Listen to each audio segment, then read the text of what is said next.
Good morning दोस्तों। हम number system पे थे। लास्ट क्लास अपनी 2 क्लासें नंबर सिस्टम पे हो गई है आपकी।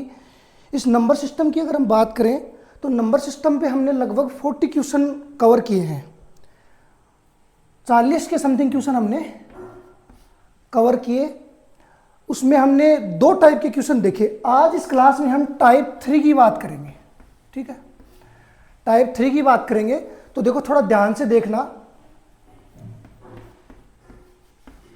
जो टाइप 2 था आपका, सेम जो विभाज्यता का नियम है, डिविजिबिलिटी पे ही है ये टाइप भी, बस उससे थोड़ा सा अलग है। थोड़ा ध्यान देना एक बार इधर।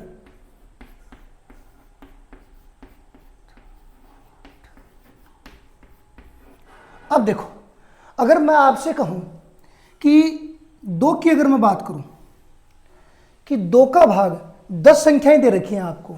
10 संख्याओं में 2 का भाग किन किन संख्याओं में जा रहा है, तो आप कहोगे सर 2 में जा रहा है, 4 में जा रहा है, 6 में जा रहा है, 8 में जा रहा है। मतलब हर दूसरी संख्या में 2 का भाग जा रहा है। मतलब क्या हुआ कि हर 2 संख्याओं में से एक संख्या ऐसी होगी जिसमें 2 का भाग जाएगा, मतलब 1/2। आधी संख्याएं ऐसी हैं। 10 की बात करें तो इनमें 5 संख्याएं ऐसी हैं जिनमें 2 का भाग जा रहा है, मतलब आधी संख्याएं हो गई। 10 संख्याओं की बात करें तो 10 गुणा 2, 1/2 कितना आ गया, 5 संख्याएं ऐसी आ गई। देखो 1 2 3 4 5, 10 में भी जा रहा है ना। तो 10 संख्याओं की बात करें तो 5 संख्याएं ऐसी हैं जिनमें 2 का भाग जा रहा है। तो 2 की मैं जब भी बात करूंगा तो 1/2, कितनी भी संख्याएं हो उनमें आधी संख्याओं में 2 का भाग जाएगा। ऐसे ही मैं अगर 3 की बात करूं तो 3 की बात करेंगे तो हर तीसरी संख्या, देखो 1 2 3, फिर अगली 3, फिर अगली 3, मतलब हर तीसरी संख्या में, हर 3 संख्याओं में से एक संख्या ऐसी होगी जिसमें 3 का भाग जाएगा। अगर मैं आपसे कहूं कि 10 में से ऐसी कितनी संख्याएं हैं जिनमें 3 का भाग जाएगा, तो आप क्या करोगे, 1/3 गुणा 10 अगर भाग देंगे कितनी बार जाएगा, पूरा भाग, 3 तिया 9 बार, फिर पॉइंट कुछ आएगा तो पॉइंट को छोड़ दो। 3 संख्याएं ऐसी है जिनमें 3 का भाग जाएगा, जैसे 1 2 3।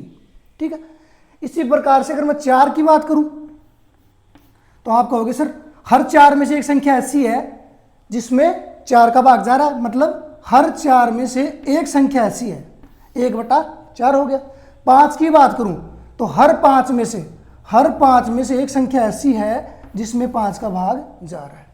तो ये चीज क्लियर हो गई। मतलब जो भी नंबर है आपका, जितना भी उसका नंबर है, जैसे 4 है तो हर 4 में से एक नंबर ऐसा होगा जिसमें 4 का भाग जाएगा। ठीक है, 5 की बात करें तो हर 5 संख्याओं में एक संख्या ऐसी होगी। 8 की बात करें, 6 की बात करूंगा तो हर 6 में से एक संख्या ऐसी है जिसमें 6 का भाग जाएगा ही जाएगा।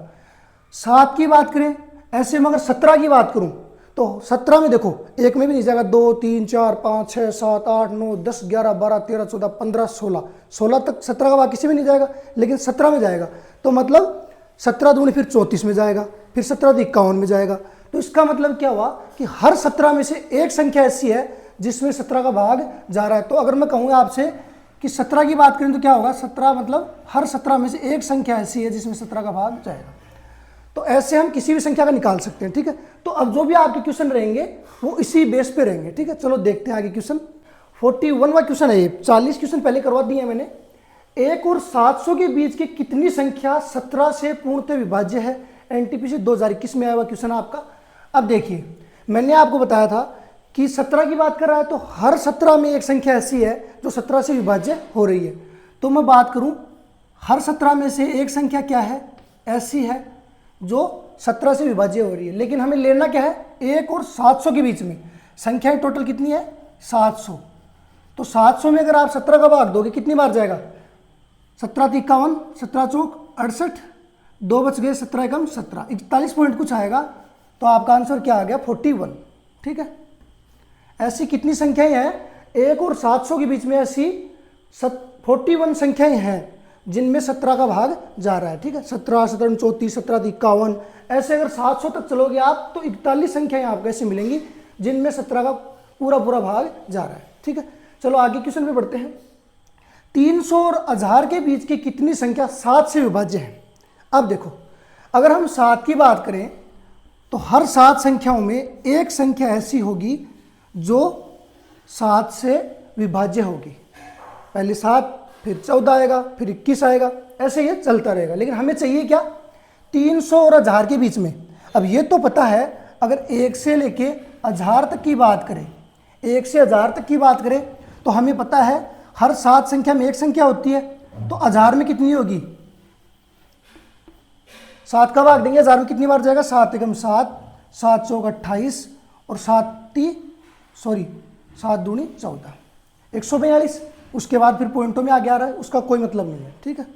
आगे देखो, 1 से 1000 के बीच में पूछता तो हम सीधा निकाल दिया हमने 142, लेकिन पूछ क्या रहा है, 300 और 1000 के बीच वाली, मतलब 300 से जो पहले वाली है वो नहीं लेनी अपने को। तो 1 से लेकर के 300 तक कितनी है ये चेक कर लो। अगर मैं 1 से लेकर 300 तक संख्याओं की बात करूं तो कितनी होंगी, हमें पता है कि हर 7 संख्या में एक संख्या 7 से विभाज्य है, तो 300 तक कितनी होंगी, 300 तक निकाल लो। 300 में अगर भाग दोगे 7 का कितनी बार जाएगा, 7 चौक 28 और 7 दूनी 14, 42 बार। तो हमें 300 तक नहीं लेनी, मतलब 42 संख्या इनमें से नहीं लेनी। 42 संख्याओं को अगर नहीं लेंगे तो फिर 300 से 1000 के बीच की आ जाएंगे। तो 142 में से अगर आप 42 को माइनस करोगे तो कितना आ गया, 100। 100 संख्याएं ऐसी हैं 300 और 1000 के बीच में, 100 संख्याएं ऐसी हैं जिनमें 7 का भाग पूरा पूरा जाएगा, ठीक है। क्योंकि देखो हमने क्या किया, 1 से लेकर के 300 तक की संख्या निकाल ली, वो है 42। फिर 1 से लेकर 1000 तक की निकाल ली, ये है 142। लेकिन हमें लेनी है 300 से 1000 के बीच में, तो 300 वालियों को क्या कर देंगे, इसमें से माइनस कर देंगे, तो आपका आंसर आ जाएगा, ठीक है। चलो आगे देखते हैं। क्वेश्चन नंबर 43, 3 से लेकर 60 के बीच ऐसी कितनी विषम संख्या है जो 5 से पूर्ण रूप से विभाज्य है। अब देखिए इस क्वेश्चन में क्या करेंगे हम, 3 से लेकर 60 तक की बात करें हम, पहले देखो सम और विषम को एक बार छोड़ दो, ये विषम है इसको एक बार भूल जाओ, हम सिर्फ 5 की बात करें और 3 से लेकर 60 तक की संख्याओं की बात करें, तो देखो 1 से लेकर 5 तक, तो 3 के बाद ही आएगा 5, तो 5 तो वैसे भी शामिल होगा।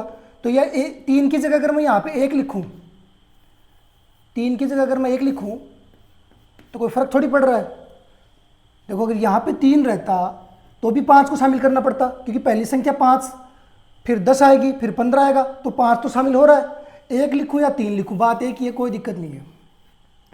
तो हम बात करें 3 से लेकर 60 तक की, तो हर 5 संख्याओं में एक संख्या ऐसी है जो 5 से विभाज्य हो रही है, ठीक है, ये मैंने आपको बता दिया। अब संख्या कितनी है, 60, तो कितनी संख्या हो गई, 12 पंजे 60। 12 संख्या ऐसी है, 3 से लेकर 60 संख्याओं की बात करें तो 12 संख्या ऐसी हैं जिनमें 5 का पूरा पूरा भाग जा रहा है, ठीक है यहाँ तक। अब देखो, अब लेकिन हमें लेना क्या है, विषम संख्या लेनी है, सम नहीं लेनी। तो कौन सी छोड़नी है, 5 दूनी क्या आएगा, 10 आएगा, फिर 20, 30, 40 और 50, ठीक है। 60 को तो वैसे भी शामिल नहीं करना, यहाँ पे हमने शामिल कर लिया जबकि, लेकिन हमें शामिल नहीं करना। तो कितनी शामिल नहीं करनी, 3 और 3 दूनी 6, तो 12 में से अगर 6 घटाओगे तो कितना बचेगा, 6 बचेगा, यही बचेगा। अगर हम वैसे बात करें तो पहली संख्या क्या होगी, 5, फिर 15, विषम की बात कर रहा हूं मैं, 15 के बाद में 20 लेनी नहीं है, 25, 30 नहीं लेनी, फिर कितनी लेनी है, 35, फिर कितनी लेनी है, 45, फिर 55। तो ये देखो 6 संख्या आ रही है, वैसे निकालो चाहे ऐसे निकाल लो, 1 2 3 4 5 6, तो आपका आंसर आ गया 6 संख्याएं, ठीक है। हमें क्या करना है, सम संख्याओं को नहीं लेना, क्योंकि देखो 3 से 60 के बीच में देखोगे तो 5 में भाग जा रहा है, फिर 10 में जा रहा है, फिर 15 में जा रहा है, लेकिन हमें सम संख्या ही नहीं लेनी। 10 नहीं ले सकते, 20 नहीं ले सकते, 30, 40, 50, 60, फिर लेना क्या है, 5 लेना है, 15 लेना है, 25, 35, 45 और 55। तो कितनी संख्या आ गई, 6 संख्या आ गई, ठीक है। आगे वाला क्वेश्चन देखते हैं। 250 से 1000 तक कितनी संख्याएं 5, 6 और 7 से पूर्ण रूप से विभाज्य हैं। अब की बार देखो हमें क्या देखना है, 5, 6 और 7, मतलब इन तीनों संख्याओं से विभाज्य हो, तीनों संख्याओं से विभाज्य हो, ऐसी संख्या कौन सी होगी, मतलब इनका एलसीएम लेना पड़ेगा। अगर मैं 5, 6 और 7 का एलसीएम लूंगा तो कितना आएगा, 6 पंजे 30 और 7 3 21, 210 आ जाएगा। ये इनका एलसीएम आ गया। एलसीएम कितना आ गया? 210। तो मतलब ऐसी कौन सी संख्या है जिसमें तीनों का भाग जा रहा है? 210। तो हमें क्या लेना पड़ेगा? 210 और उसके गुणज लेने पड़ेंगे, मतलब 210 लेना पड़ेगा और उससे भाग जाने वाली सारी संख्याएं वो लेनी पड़ेंगी। तो अगर मैं 250 से 1000 तक की संख्याओं की बात करूं जिनमें 210 का पूरा पूरा भाग जा रहा है, तो देखो 1 से लेकर हम 1000 तक की बात करते हैं पहले, ठीक है। 1 से 1000 तक में देखते हैं कि 210 में कितनी संख्याओं में भाग जा रहा है, ठीक है। तो अब देखो 210 का मतलब क्या हुआ कि हर 210 संख्याओं में से एक संख्या ऐसी होगी जिसमें 210 का भाग पूरा पूरा जाएगा। ये चीज़ कवर है। मैंने स्टार्टिंग में बताया आपको, चाहे वो 17 हो, चाहे वो 50 हो, चाहे वो 200 हो, चाहे वो 500 हो, तो उसका हर एक ऐसी संख्या होगी जितने नंबर पे आ रहा है वही उसकी पहली संख्या होगी। मतलब 210 में से एक संख्या ऐसी होगी जो उससे पूरी पूरी भाग जाएगी। पहले 210 होगा, फिर उसके बाद 420 होगा, ऐसे करके वो आगे बढ़ता रहेगा। लेकिन हमें 1 से लेकर के 1000 के बीच में देखना है, तो मतलब 1000 संख्याओं में देखना है। 0 से 0 कट गया, 100 में आप 21 का भाग दो, कितनी बार जा रहा है? 21 चौक 21 63 21 4 84 की 5 105। तो 5 105 ले नहीं सकते, तो 21 4 84, तो हम क्या लेंगे? 4 का भाग जा रहा है पूरा पूरा, बाकी फिर पॉइंटों में जा रहा है। तो 4 संख्या ऐसी आ गई जो 1 से लेकर के 1000 के बीच में है जिनमें 210 का भाग पूरा पूरा जा रहा है। लेकिन हमें क्या लेना है? 250 से 1000 के बीच में। तो हमें माइनस क्या करना है? 1 से लेकर के 250 वाली घटानी है। तो अगर मैं बात करूं, यहां से ध्यान से देखो, 1 से लेकर 250 के बीच में ऐसी 210 से भाग जाने वाली कौन सी संख्या आएगी? 210 ही आएगी, यही आएगी, बाकी तो किसी में जाएगा नहीं। तो एक संख्या को आपको माइनस करना पड़ेगा, 4 - 1। तो आंसर कितना आ गया? 3 आ गया। समझ रहे हो चीज को? देखो 1 से लेकर के 1000 तक में हमने चेक कर लिया, ठीक है। फिर 1 से लेकर 250 वाली में एक संख्या है, उसको इसमें से माइनस कर दिया। लेकिन पहले हम इसका एलसीएम भी लेना पड़ेगा, क्योंकि ऐसी संख्या देखनी है आपको जो 5 6 और 7 तीनों से पूर्णतः विभाजित हो, और ऐसी संख्या एक ही होगी, वो है 210। फिर उससे आगे होंगी, इससे छोटी तो कोई संख्या बन नहीं रही। तो यही आपका आंसर है, ठीक है। पहली 100 धनात्मक पूर्णांक संख्या में से कितनी संख्या 3 या 4 से पूर्णतः विभाज्य है? एनटीपीसी में आया हुआ आपका क्वेश्चन है ये। अब देखो पहली 100 धनात्मक पूर्णांक संख्या, 100 धनात्मक पूर्णांक संख्या कैसी होती है? 1 2 3 ऐसे कंटिन्यूअस 100 तक चलेंगी, यही होती है। अब इनमें से हमें क्या लेना है? या तो 3 से या 4 से, लेकिन दोनों से नहीं होनी चाहिए। तो अगर मैं बात करूं 1 से लेकर 100 संख्याओं की, तो इनमें से 3 से संख्याएं कितनी विभाज्य है वो चेक कर लो पहले। तो हमें पता है कि हर 3 संख्याओं में एक संख्या ऐसी है जिसमें 3 का पूरा पूरा भाग जा रहा है। तो 100 संख्याओं की बात करें, गुणा कर दो, कितनी बार जाएगा? 33 99, तो कितने आ गए? 33। ये ऐसी संख्याएं हैं जिनमें 3 का भाग पूरा पूरा जा रहा है, 3 6 9, ठीक है, ये आ गई। अब मैं बात करूं 1 से 100 तक 4 संख्याओं की बात करूं, तो देखो 4 की बात करूं तो 4 में से हर एक संख्या ऐसी है जिसमें 4 का भाग पूरा पूरा जा रहा है। तो 100 से गुणा कर दो, कितना आ गया? 25। तो ये आ गया आपका 25। ये तो 3 वाली है, ये 4 वाली है, ठीक है। तो या तो हमें 3 लेना है या 4 लेना है, लेकिन जो दोनों से भाग जा रहा है, मतलब एक संख्या ऐसी भी तो होगी ना जो दोनों से भाग जा रही है। जैसे अगर मैं बात करूं 3 और 4, इसका एलसीएम क्या होता है? 12। 12 एक ऐसी संख्या है जिसमें 3 का भाग भी जा रहा है, 4 का भाग भी जा रहा है। तो 12 12 दूनी 24, मतलब 12 के गुणक जो भी है ना उनको हमें माइनस करना पड़ेगा, क्योंकि इनमें तो वो भी शामिल हो रहा है, 12 भी शामिल हो रहा है। तो देखो 1 से लेकर के 100 संख्या है आपकी, इनमें से जो 12 से विभाज्य हो रही है उनको निकालना पड़ेगा। तो 12 की बात करूं तो हर एक संख्या 12 से विभाज्य है, 12 संख्याओं में से। तो 100 संख्याओं में कितनी हो गई? भाग दे दो, 12 × 96। 8 संख्याएं ऐसी हैं जिनमें 3 का भी भाग जा रहा है और 4 का भी जा रहा है, लेकिन हमें या लगा हुआ, इसका मतलब ये है कि या तो 3 या 4, दोनों वाला नहीं होना चाहिए। और दोनों वाली संख्या कितनी है? 8। ये 8 संख्या आपको घटानी पड़ेंगी। तो ये देखो टोटल कितनी हो गई? 5 और 3 8, 3 और 2 5, 58 में से आपको 8 को घटाना पड़ेगा। तो ये देखो 50 संख्याएं ऐसी हैं जिनमें या तो 3 से विभाज्य होंगी या 4 से विभाज्य होंगी। तो आपका आंसर क्या आ गया 50, 50 आपका आंसर आ गया। ठीक है, तो ये जो भी कॉन्सेप्ट था समझ में आ गया। कुछ नहीं, जो भी संख्या दे रखी है, जिस नंबर पे जो संख्या आती है ना, वो उतनी संख्याओं में विभाज्य हो रही है। जैसे 4 आ रहा है 4 नंबर पे, तो वो हर 4 में एक संख्या ऐसी है जो 4 से विभाज्य हो रही है। उस कॉन्सेप्ट से आपको सारे क्वेश्चन जितने भी हैं वो क्लियर करने हैं। ठीक है, अब हम अगले टाइप पे चलते हैं। 171 इंटू 172 इंटू 173 को 17 से विभाजित करने पर प्राप्त शेषफल ज्ञात कीजिए। ग्रुप डी में आया हुआ क्वेश्चन है। अभी तक देखो हमने 3 टाइप कवर किए, ये आपका नेक्स्ट टाइप है, चौथा टाइप देखेंगे अब। ठीक है, अब देखो कई बच्चे सोच रहे होंगे कि सीधा सर इनको गुणा कर दो, फिर 17 का भाग दे दो, जो शेषफल आएगा वो शेषफल है। ये देखो गुणा करने में आपको बहुत सारा टाइम चला जाएगा, तो आपको क्या करना है, स्मार्ट अप्रोच करनी है। तो उसके लिए क्या करना पड़ेगा, देखना इस प्रकार के क्वेश्चन में आपको हमेशा यही तरीका लगाना है। इसमें हमें भाग किसका देना है, 17 का भाग देना है और शेषफल निकालना है। यही तो क्वेश्चन आपका कह रहा है। तो देखो आपको क्या करना है, 171 में अगर मैं 17 का भाग देता हूँ तो देखो 170 मतलब 10 बार जाएगा तो कितनी बार जाएगा, 10 बार जाएगा तो 170 आ जाएगा। मतलब यहाँ शेषफल क्या बच रहा है, 1। अगर मैं 171 में 17 का भाग देता हूँ तो शेषफल कितना बचेगा, 1। यहाँ अगर मैं 17 का भाग दे रहा हूँ, देखो शेषफल कितना बच रहा है, 2। यहाँ पे अगर दे रहा हूँ तो शेषफल बच रहा है आपका 3। बीच में गुणा का निशान है तो आपस में इनको गुणा कर दो, 3 दूनी 6, 6 एकम 6, शेषफल आ गया आपका 6। यही आंसर, सीधा सा तरीका है। गुणा लगा हुआ है तो सीधा इनको गुणा कर दो, अगर प्लस होता तो हम इनको प्लस करके फिर शेषफल निकाल देते। ठीक है, सीधा, आपको कुछ नहीं करना। अब आप सोचोगे सर इसको गुणा करेंगे फिर उसके बाद में भाग देंगे फिर शेषफल निकलेगा। सीधा 1 बाय 1 संख्याओं में आप डिवाइड कर दो, जो शेषफल बच रहा है उसको आपस में मल्टीप्लाई कर दो, वही आपका शेषफल है। ठीक है, अगले क्वेश्चन पे चलते हैं।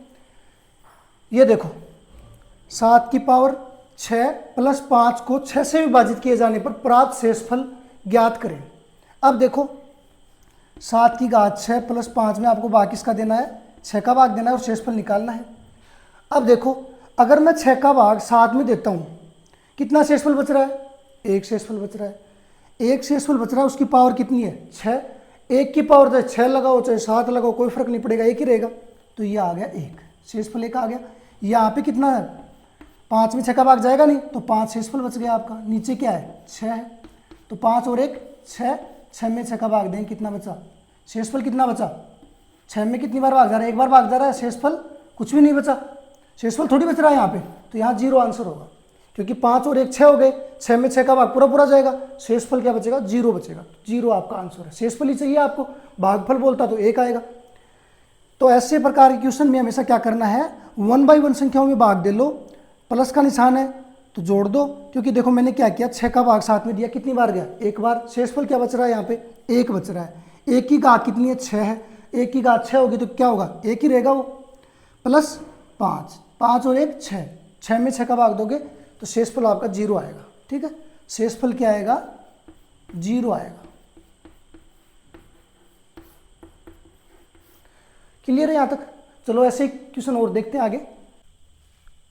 किसी संख्या को 45 से भाग देने पर शेषफल 28 बचता है, उसी संख्या को 15 से भाग देने पर शेषफल क्या होगा।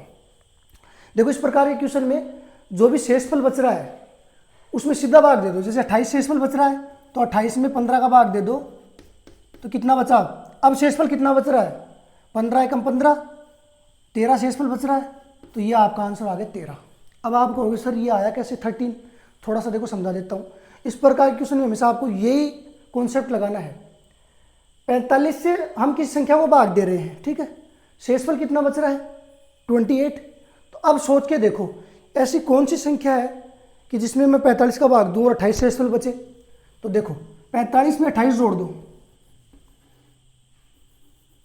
45 प्लस 28 कितना हो गया, 3, 4 और 2 6 और 1 7,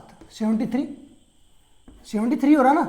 73 में अगर आप 45 का भाग दे रहे हो तो शेषफल कितना बच रहा है, सीधी सीधी बात है 28 बच रहा है।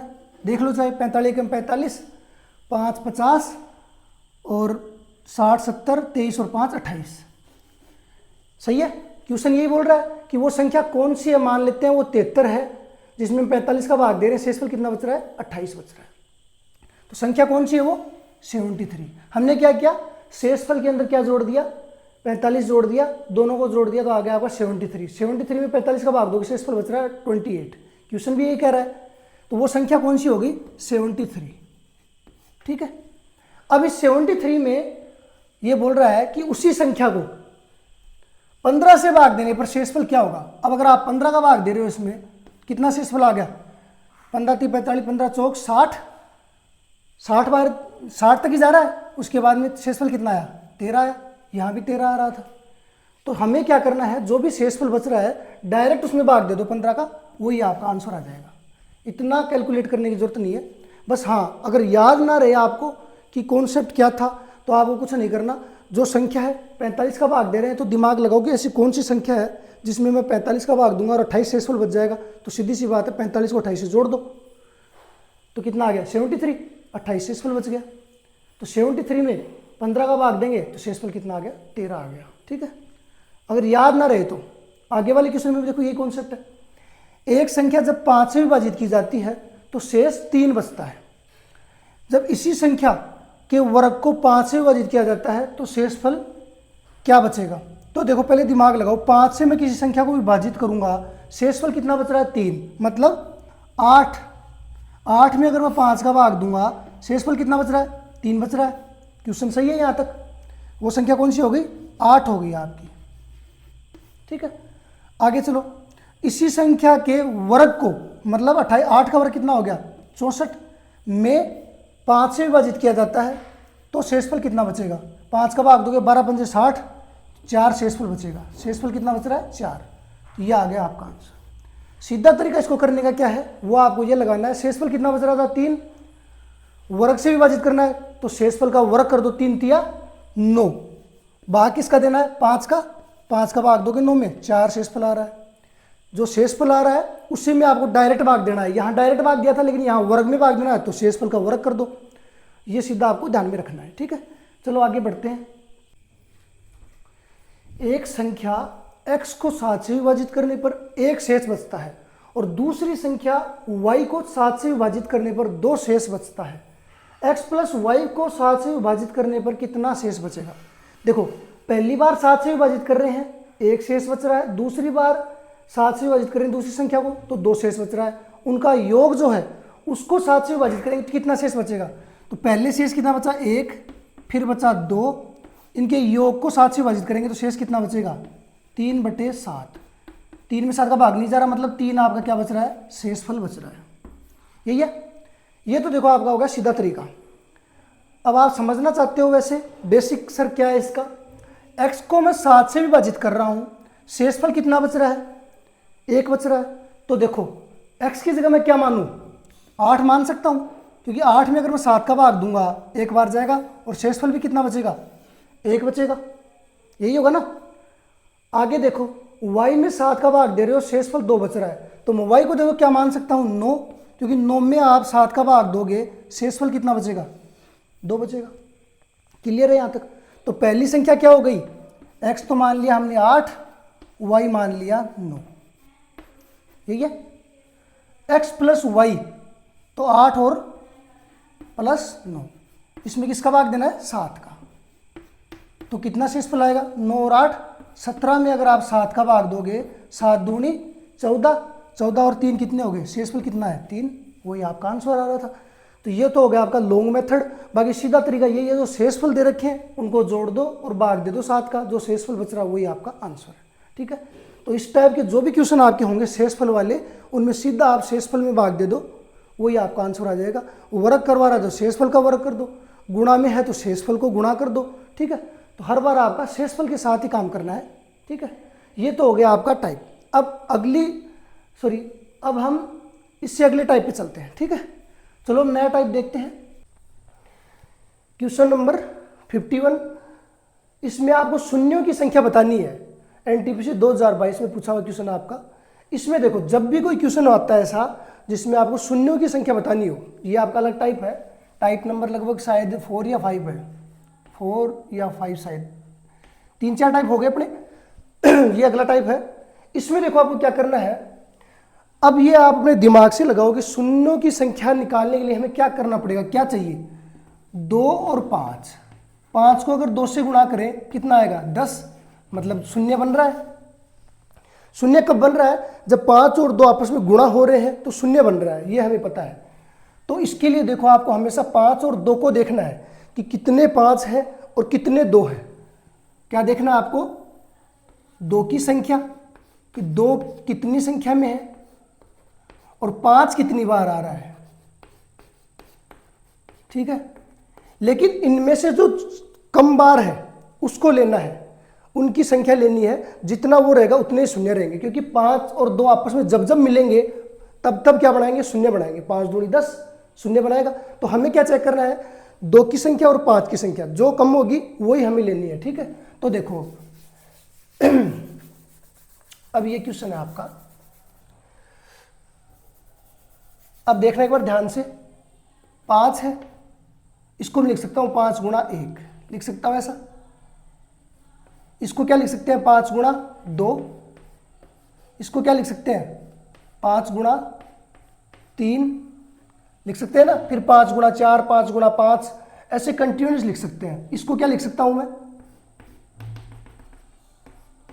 5 25, फिर कितनी बार भाग जा रहा है, 5 3 15, 53 गुणा 5, यही है।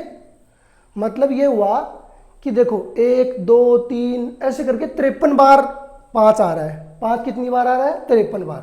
भाई 5 एक बार, फिर 5 2 बार, 5 3 बार, 5 4 5 5, ऐसे करके 53 गुणा 5, 53 तक संख्या चल रही है। तो 5 कितनी बार आ रहा है, 53 बार। तो 5 की घात में क्या लिख सकता हूँ, 53 लिख सकता हूँ, क्योंकि 1 बार 2 बार 3 बार ऐसे 53 तक है। तो ये आ गया 5 की घात 53। तो 5 तो 53 है। अब 2 और देखना है अपने को कि 2 कितनी बार है। अगर मैं सब 5 यहां से ले रहा हूं तो बच गया क्या, 1 बच गया, 2 बच गया, 3 बच गया, और ये संख्या चल रही है कहां तक, 53 तक। 5 हमने बाहर निकाल लिया, यही बचा। अब इसमें देखो 2 की जब भी बात करें तो आप कहोगे सर हर दूसरी संख्या में 2 आ रहा है, ठीक है। देखो लेकिन आपको एक चीज ध्यान में रखनी पड़ेगी, यहां पे जब भी कोई संख्या ऐसी हो तो सीधा तरीका तो ये होता है कि जो 53 बार आ रहा है लास्ट, तो अगर 2 की बात करें तो 2 का भाग दे दो। इसमें कितनी बार गया, 26 बार, 26 दूनी 52, 26 बार भाग जा रहा है। तो इन संख्याओं में 2 कितनी बार है, 26 बार। अब 26 संख्याओं में 2 की बात करें तो फिर से 26 में 2 का भाग दे दो, कितना आ गया, 13। फिर 13 में वापस 2 का भाग दे दो, जब तक लास्ट तक पूरा भाग नहीं जाए। कितनी बार गया, 6 दूनी 12, 6 बार। 6 में 2 का भाग दो, कितनी बार जाएगा, 3 बार। फिर 3 में 2 का भाग दोगे, कितनी बार जाएगा, 2 एकम 2। अब 2 का भाग नहीं जाएगा। तो देखो कितने हो गए, 2 26 13 6 3 और 1, 6 और 3 9 और 1 10, 10 और 13 23, 23 और 26 कितने हो गए, 23 प्लस 26 कितने हो गए, 6 और 3 9 और 2 और 2 4, 49। तो 2 कितनी बार है, 49 बार। अब आप कहोगे सर ये 2 इतनी बार आया कैसे। ये देखो अगर मैं बात करूं यहां 2 कितनी बार है, 1 बार है। फिर आएगा 4, 4 में 2 कितनी बार है, 2 बार, क्योंकि 4 का मतलब क्या होता है, 2 गुणा 2। फिर आगे आएगा आपका 6, 6 में 2 1 बार है, लेकिन उसके आगे फिर 8 आएगा, उसमें 2 कितनी बार आएगा, 3 बार आएगा। तो उनको कैलकुलेट करने के लिए सीधा तरीका होता है कि जो लास्ट जो संख्या दी हुई है, टोटल संख्या 53 बार है, 2 निकालना है आपको, तो 2 का भाग दे दो। फिर जो संख्या है उसमें फिर 2 का भाग दे दो, फिर जो संख्या है फिर 2 का भाग दे दो, और जब तक 2 का भाग दो जब तक कि कंप्लीटली फिर 2 का भाग जाना बंद हो जाए। तो देखो 26 13 6 3 1, ये सबको जोड़ दो तो ये आ गया आपका 2 कितनी बार है, 49 बार है। 2 तो आपका 49 बार है, 5 53 बार है, ठीक है। तो देखो 5 53 बार है, 2 49 बार है। तो हमें कम लेना है कि जो संख्या कम है, 5 53 बार है, 2 49 बार है, तो कम कौन सा है, 2 है, तो 49 बार है ये। तो आपका आंसर क्या आएगा, 49, ठीक है। क्योंकि 2 को और 5 को गुणा करेंगे। देखो यहां से पर कॉमन ले, अगर हमें क्या है कि 0 बनाना है, 0 के लिए क्या चाहिए, 2 और 5 जब जब गुणा होंगे तब तब 0 बनेगा। तो देखो यहाँ पे अगर बात करें हम 2 की घात 49 ले लेते हैं, यहाँ पे 5 की घात 49 ले लेते हैं, यही तो करेंगे, बाकी तो छोड़ना पड़ेगा क्योंकि ये 49 बार ही है 2, तो यहाँ से भी 49 बार वाला 5 लेंगे, तभी तो 5 को 5 से गुणा करेंगे तब बनेगा 0। तो कितने जीरो हो जाएंगे, इनकी घात 49 है तो 49 जीरो हो गई, क्योंकि 2 2 2 49 बार है, 5 5 5 वो भी 49 बार है, फिर आपस में गुणा होंगे उतने ही जीरो होंगे, क्योंकि 5 को 2 से गुणा करेंगे 10 बनेगा, फिर 5 को 2 से गुणा करेंगे फिर 10 बनेगा। देखो समझ में नहीं आ रहा तो सीधा बता देता हूँ दोबारा से, जैसे ये 2 है, 2 2 2 2 ये जा रहा है 49 तक, ठीक है, 49 बार तक जा रहा है, यहाँ है 5 5 5, लेकिन ये 5 थोड़ा और ज़्यादा जा रहा है, क्यों, क्योंकि ये कितनी बार है, ये 53 बार है। अब ये देखो जब जब ये आपस में गुणा होंगे 5 दूनी 10 5 दूनी 10 5 दूनी 10 तब तब जीरो बनाएंगे, लेकिन 2 अगर 49 बार है, ये ज़्यादा बार है, तो 49 तक की तो हम जीरो बना सकते हैं, आगे 5 जा रहा है उसका कोई फायदा नहीं है, तो हमें कम वाला लेना है, तो ये हो गया। ठीक है, आगे वाले क्वेश्चन पे चलते हैं, फिर दोबारा से और अच्छा क्लियर हो जाएगा। ये देखो आगे वाला क्वेश्चन, 1 2 3 4 5 और ऐसे करके 163 तक की संख्या जा रही है, इसमें शून्यों की संख्या क्या होगी, शून्यों की संख्या बतानी है। अब देखो अगर शून्यों की बात करें 2 की बात करें तो हर 2 कई बार आ रहा है, ठीक है, 2 कई बार आ रहा है तो 2 को चेक करने की जरूरत नहीं है, हम सिर्फ 5 को चेक कर लेते हैं क्योंकि हमें कम वाला चाहिए। 5 कितनी बार आ रहा है, 5 आप कहोगे सर हर 5 संख्या में 1 बार आ रहा है, तो मैंने आपको क्या बताया, जो लास्ट वाली संख्या है वो ले लो सीधा, 163 ले लो। 5 की बात करें तो 5 का भाग दे दो, 5 3 15 5 दूनी 10, 32 बार गया, फिर 32 में 5 का भाग दे दो कितना हो गया, 5 6 30, फिर 6 में 5 का भाग दे दो, 5 एकम 5, तो 5 कितना हो गया, 32 और 6 38 और 1 39, 39। तो 5 कितनी बार है इस संख्या में, 39 बार है। 2 की बात करोगे तो 2 तो बहुत ज्यादा बार है, क्योंकि 2 तो हर दूसरी संख्या में 2 आ रहा है, यहां भी 2 है, फिर 2 है, फिर 2 है, 2 है, तो 2 तो बहुत बार आएगा, तो हमें कम वाला लेना है, तो 5 की घात कितनी है, 39, तो आपका आंसर कितना है, 39। ठीक है, समझ में आ रही है चीजें। चलो अगले क्वेश्चन पे चलते हैं। क्वेश्चन नंबर 53, 5 की घात दे रखी है, 2 की घात दे रखी है, 6 की घात दे रखी है, शून्यों की संख्या क्या होगी। ग्रुप डी 2021 में आया हुआ क्वेश्चन है आपका। देखिए अभी मैंने बताया शून्य कब बनेगा, जब जब 2 और 5 आपस में गुणा होंगे तब तब शून्य बनेगा। तो हमें सिर्फ 5 की संख्या देखने की, 5 कितनी बार आ रहा है, 2 कितनी बार आ रहा है, तो हम आराम से ज्ञात कर सकते हैं। तो देखो 5 की अगर बात करूं, देखो कितनी बार आ रहा है 5, 217 बार, और हमें यह भी पता है कि कम वाला लेना है, जो कम आ रहा है वही लेना है। 2 कितनी बार आ रहा है, आप कहोगे सर ये 2 आ रहा है 119 बार, 129 बार यही आ रहा है। 6 की बात करें तो 6 का मतलब क्या होता है, 2 गुणा 3, 6 को तोड़ सकता हूं, घात 10 लगी है तो यहां भी 10 और यहां भी 10, 6 को तोड़ सकते हैं 2 गुणा 3 में।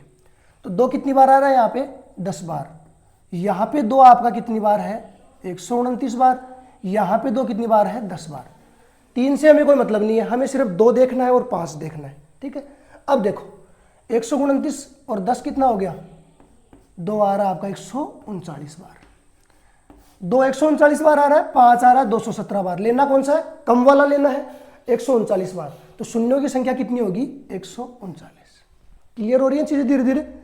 सिर्फ आपको जब भी शून्यों की संख्या पूछे तो आपको 2 और 5 को देखना है कि वो कितनी बार आ रहा है, और जो कम आ रहा है उसी को हमें लेना है। ठीक है 475 फैक्टोरियल में अनुगामी शून्यों की संख्या ज्ञात कीजिए। एनटीपीसी 2019 का क्वेश्चन आपका।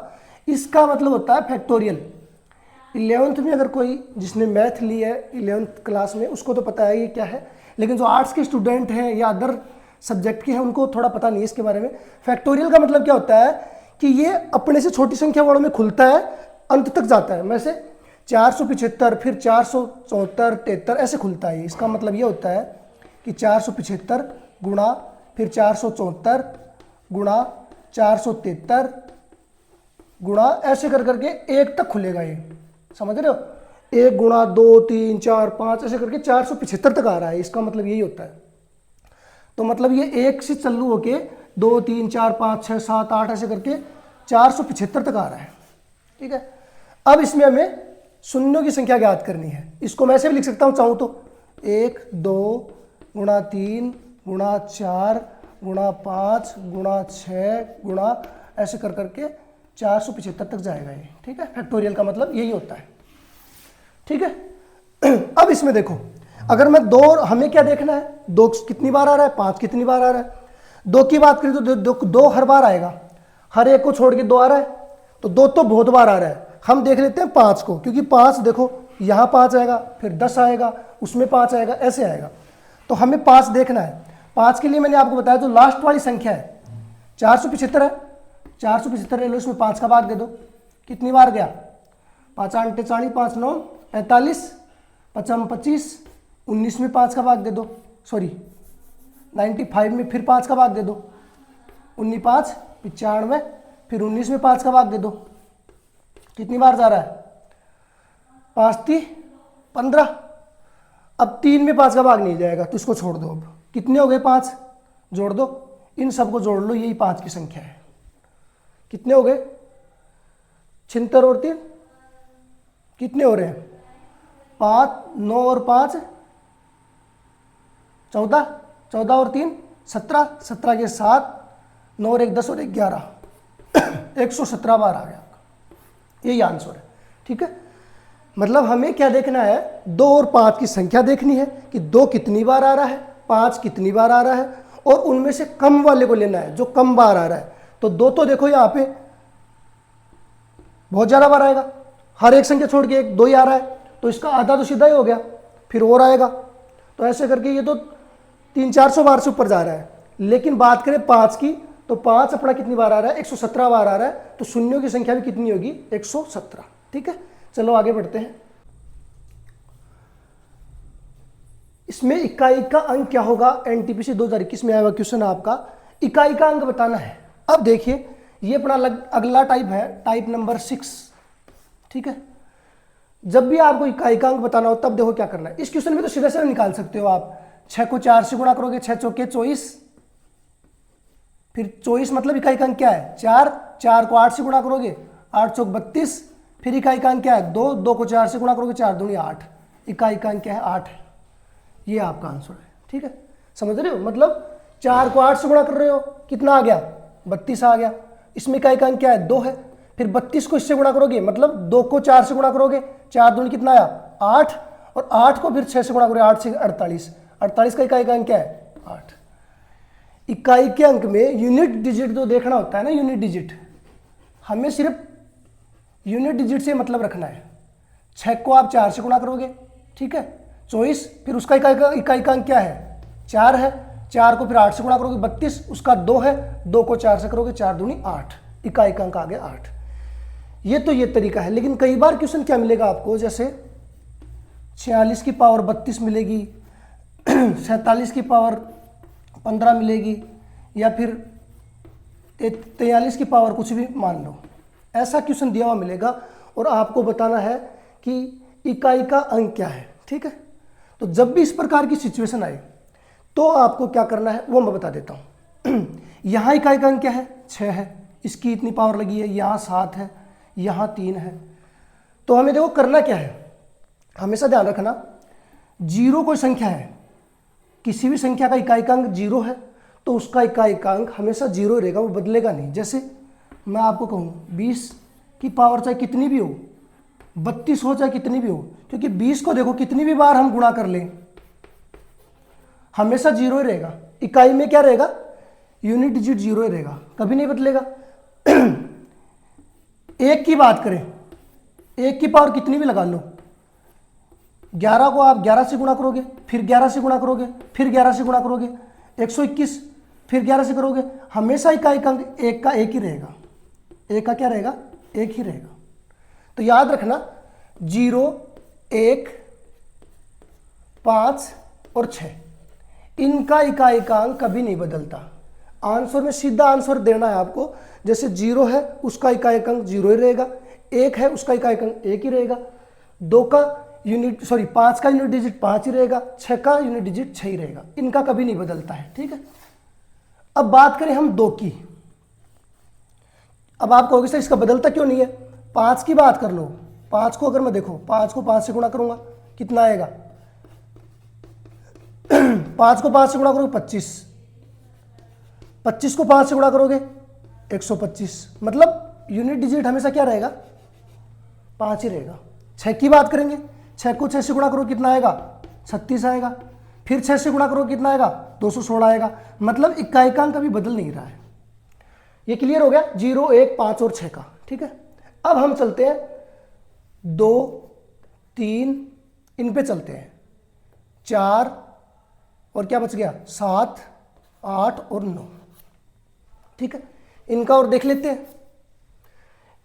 अब देखो 2 की अगर मैं बात करूं, एक बार हम 2 की बात करते हैं, 2 है उसकी घात अगर मान लो 4 ले लेता हूं मैं। आप हमेशा यह ध्यान रखना, सीधा देखो तरीका बताता हूं आपको। 2 की घात 1 लेता हूं तब क्या आएगा 2 एकम 2, 2 की घात 2 लोगे कितना आएगा 2 दूनी 4, 2 की घात 3 लोगे कितना आएगा 8, फिर 2 की घात 4 लोगे कितना आएगा 8 दूनी 16, फिर 2 की घात 5 लोगे कितना आएगा 16 दूनी 32। अब देखो यहां से क्या कंक्लूजन निकल रहा है जब 2 की घात 1 थी तो यूनिट आपकी जो यूनिट डिजिट है इकाइकांक 2 ही आ रहा है, 2 की घात 2 है मतलब 4, 3 है 8, 2 की घात 4 है तब इकाइकांक कितना है 16 है। ये सब अलग लगा रहे हैं, पहले 2 था फिर 4 है फिर 8 है फिर 6 है फिर 32 में 2, मतलब 2 देखो वापस रिपीट हो गया इकाइकांक, यहां भी 2 था फिर से 2 हो गया, 2 की घात 6 लोगे फिर 64 आएगा, फिर इकाइकांक क्या आ गया 4 हो गया, मतलब ये रिपीट हो गए। परिणाम कितने आ रहे हैं 4 परिणाम आ रहे हैं, 1, 2, 3 और 4, फिर वापस रिपीट हो गए तो उनका कोई मतलब नहीं है।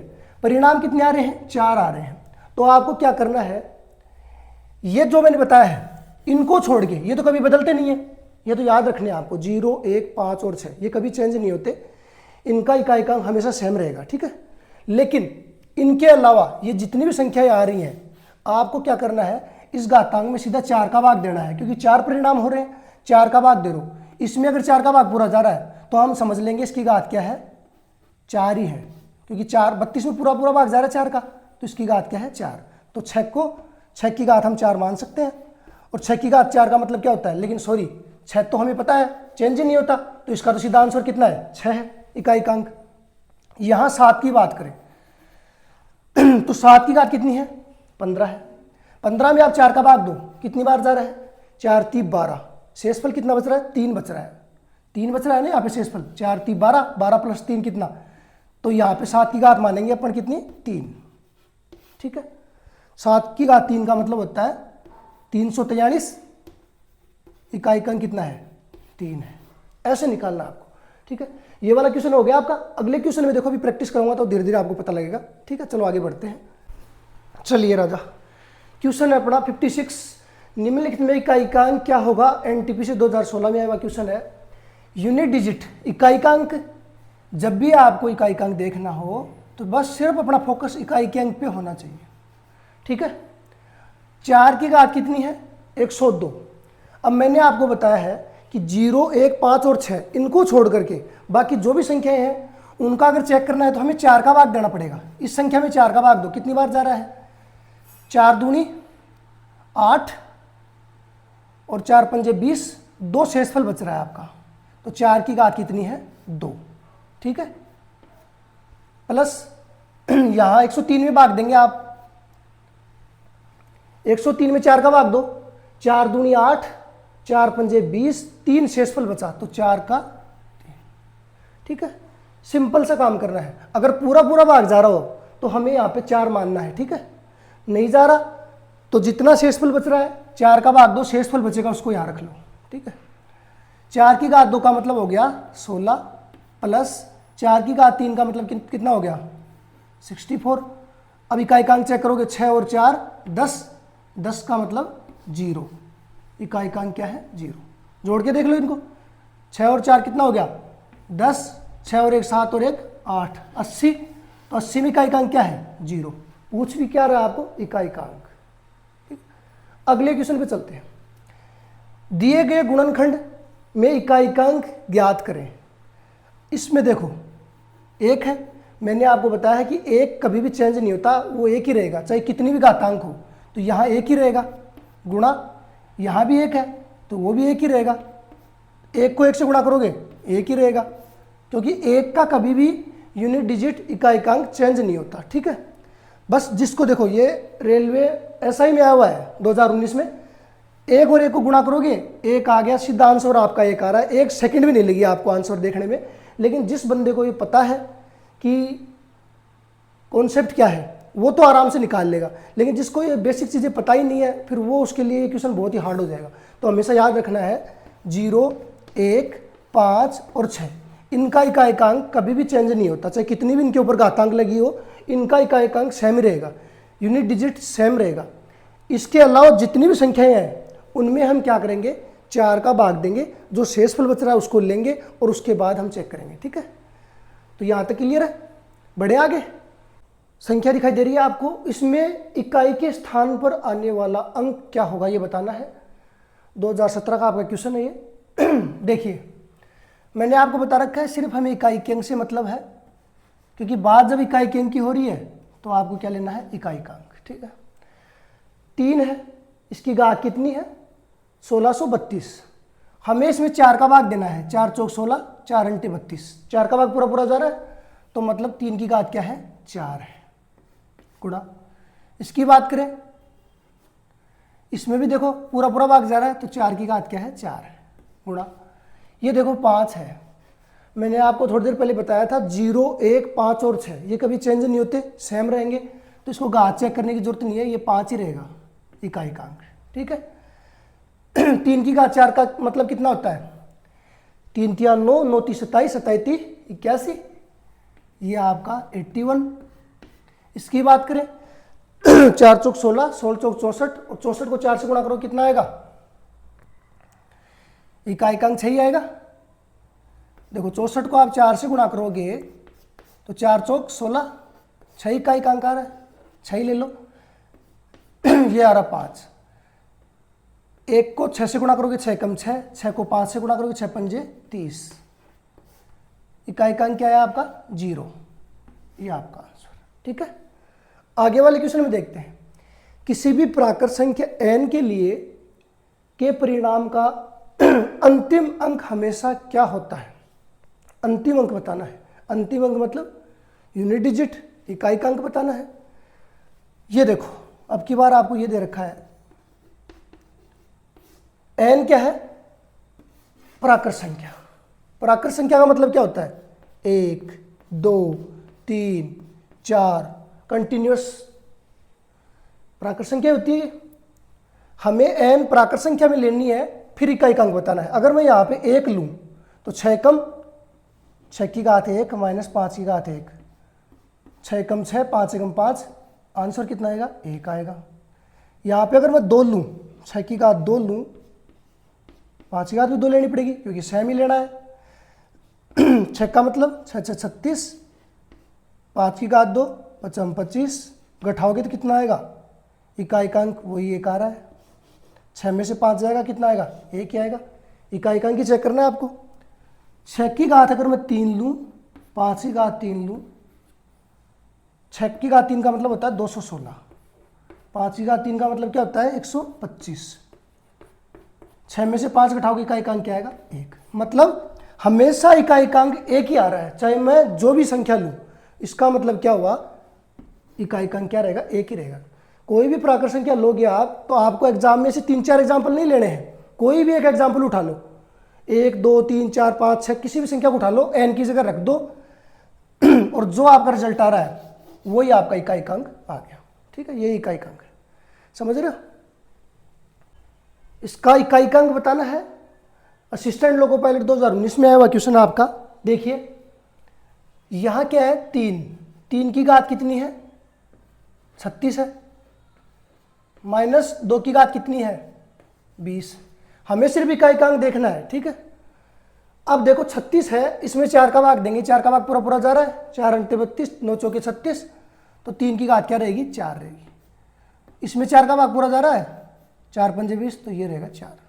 3 की घात 4 का मतलब क्या होता है बताओ, 3 तिया 9, 9 ती 27, 27 ती 81।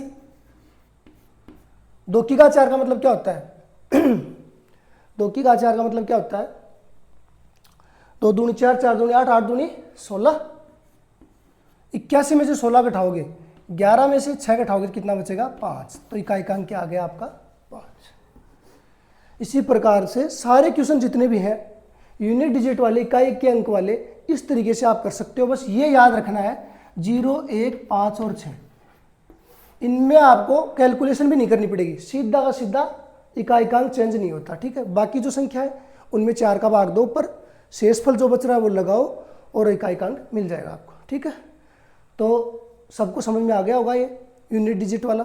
लगभग हमने 5-6 टाइप कवर कर दिए हैं, 60 क्वेश्चन के समथिंग हमारे कवर हो गए हैं। अगली क्लास में हम इससे आगे के क्वेश्चन और नए टाइप पे चलेंगे, ठीक है। मेहनत आप देख ही रहे हो, तो ज़्यादा से ज़्यादा शेयर और लाइक कर दो, ठीक है। मिलते हैं अगली क्लास में। जय हिंद, जय भारत।